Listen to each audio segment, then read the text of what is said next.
को छोड़कर ना कलवा, ना थाना, ना बम्बई, ना अंधेरी, ना कहीं और इस बुनियाद पर काम चल रहा है। एसआईआर मैपिंग का काम होना चाहिए, 100% होना चाहिए और अच्छा काम होना चाहिए।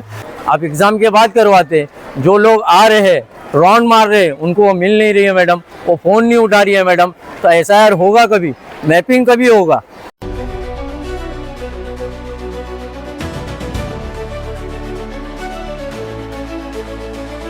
मैं हूं आरिफ हाशमी, आप देख रहे हैं निर्भय नगरी। एसआईआर के लिए बहुत सारे यहाँ पर लोग मौजूद हैं, पीछे देख सकते हैं, आपके पीछे भी महिलाएं यहाँ पर मौजूद हैं। और हमें ये शिकायत मिली थी कि यहाँ पर महिलाएं आई हैं, बहुत सारे अपना काज छोड़कर, और ख़ास तौर से एग्ज़ाम चल रहे हैं, बच्चों की पढ़ाई चल रही है, उन सबको ताक पे रखकर वो एसआईआर के लिए यहाँ पर आए हैं। और यहाँ पर बीएलओ नहीं है, इसको लेकर आप क्या कहेंगे?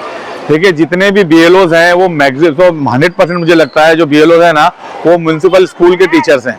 और इस बार जो इस वक्त जो था वो एग्जाम चल रहा था, तो जो टीचर्स थे ना वो उनके तरफ डबल टिबल प्रेशर, स्कूल का प्रेशर, एसआईआर का प्रेशर, टीएमसी का प्रेशर, तो बेचारे वो करें क्या। अच्छा, टीचर्स नहीं आ रही तो उनपे एफआईआर बना दी गई, ये बहुत ही गलत चीज हुई।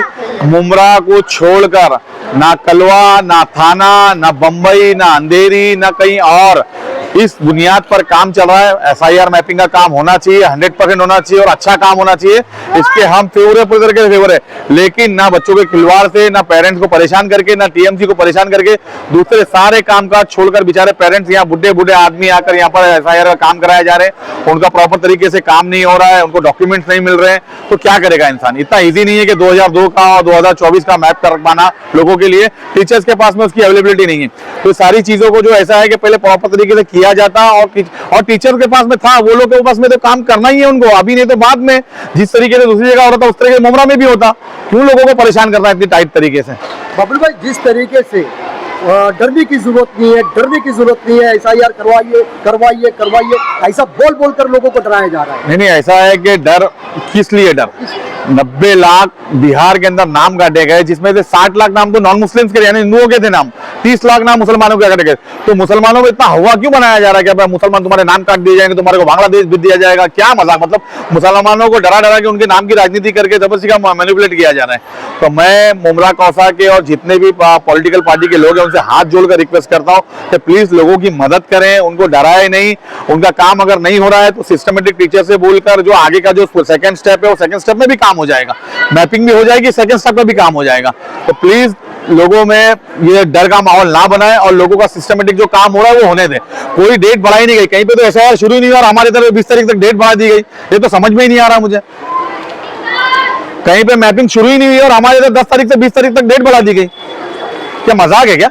बबलू भाई, ये हमारे मुमरा की जनता को क्या संदेश देना चाहेंगे? मुमरा की जनता को मेरा यही संदेश है कि आप घबराइए मत, डरिए मत, मैपिंग का काम हर बीएलओ को करना ही है। कलेक्टर साहब की तरफ से सख्त आदेश है उनको कि वो लोग मैपिंग करेंगे ही, तो आप लोग डरिए मत। अगर आपके डॉक्यूमेंट्स में यार आपका मैपिंग नहीं हो रहा तो घबराइए मत, ये डेट एक्सटेंड है, चलते रहेगा। अभी फर्स्ट फेज में एसआईआर मैपिंग का काम चल रहा है, सेकंड फेज में एसआईआर का काम शुरू होगा। अस्सलाम वालेकुम। देखिए हजरत, ऐसा है ना कि मैं यहाँ पिछले 1 हफ्ते से कंटिन्यू आ रहा हूँ।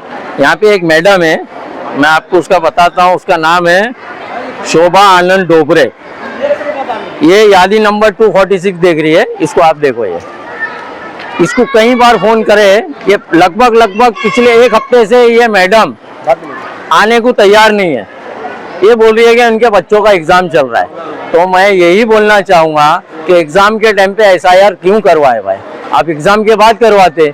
जो लोग आ रहे हैं राउंड मार रहे हैं उनको वो मिल नहीं रही है मैडम, वो फोन नहीं उठा रही है मैडम, तो एसआईआर होगा कभी, मैपिंग कभी होगा, तो ये सारी दिक्कत है भाई।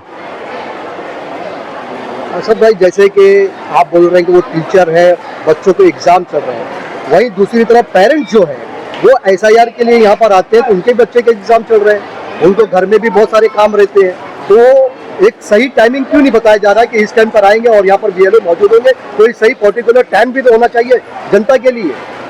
एग्जैक्टली, मेरा यही बोलना कहने का मतलब है कलेक्टर साहब से और टीएमसी से टीएमसी के कमिश्नर से कि आपने एग्जाम के टाइम पे एसआईआर कराया क्यों? वो टीचर पेपर्स देंगी कि यहाँ आएंगी? और वही लोग जो है यहाँ आ रहे, जो पेरेंट्स है उनके भी बच्चों के एग्जाम चालू है, तो भी वो वक्त निकाल के यहाँ आ रहे, लेकिन यहाँ पे बीएलओ मिल ही नहीं रहा है। तो ऐसे वक्त में आपने एसआईआर करवाया क्यों? किसने बोला आपको ऐसे वक्त में एसआईआर कराने के लिए? आनंद में कराने की क्या जरूरत क्या थी? कौन सी इतनी इमरजेंसी लग गई थी?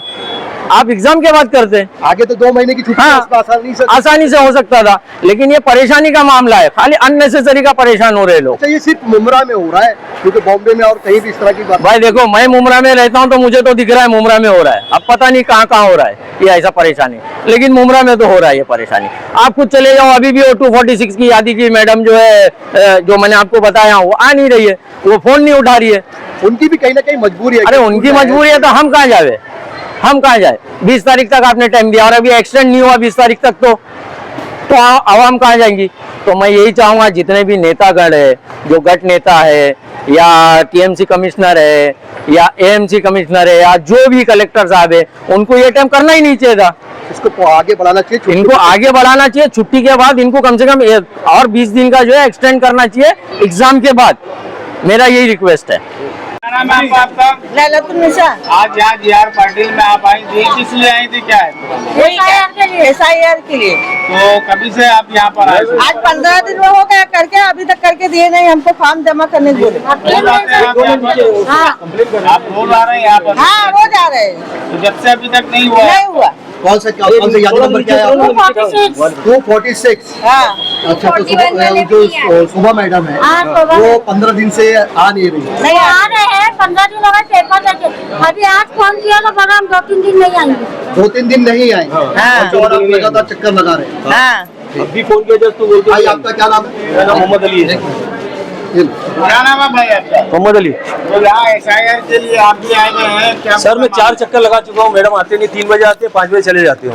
अभी मैं फोन किया उनको, मेरे को परसों बोले थे कि 1 बजे कॉल करो आप, तो मैं आपका कुछ सोल्यूशन कर दूंगी। फिर अभी मैंने फोन किया तो बोलती 3-4 दिन के बाद आऊंगी, अभी पेपर में मेरा बच्चों के पेपर हो रहे उधर हूँ मैं।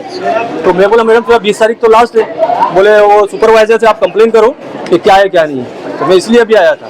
कभी होगा, मेरे बच्चे का 1 हफ्ते से मैं चक्कर लगा रहा हूँ। तो अभी क्या आश्वासन दिया गया? अभी तो हम वही ढूंढ रहे हैं कि किससे कंप्लेन किससे करने का, और वो बोले कि सुपरवाइजर से आप बोलो, यहाँ आ नहीं रहे, कोई दूसरे को अपॉइंट करें यहाँ पे। तो वही मैं देखने आया था कि क्या है। क्या नाम है आपका? मेरा मुनीरा शेख है। मैं भी 2 दिन से चक्कर करी, 3-4 दिन से पहले भी आई, लेकिन ये मैडम नहीं मिले। अभी भी मैं फोन करी तो उठाए नहीं वो, लेकिन कितने बार आने का, और ये टाइम भी नहीं है और ये लोग रहते भी। कितने दिन हो गए यहाँ पे?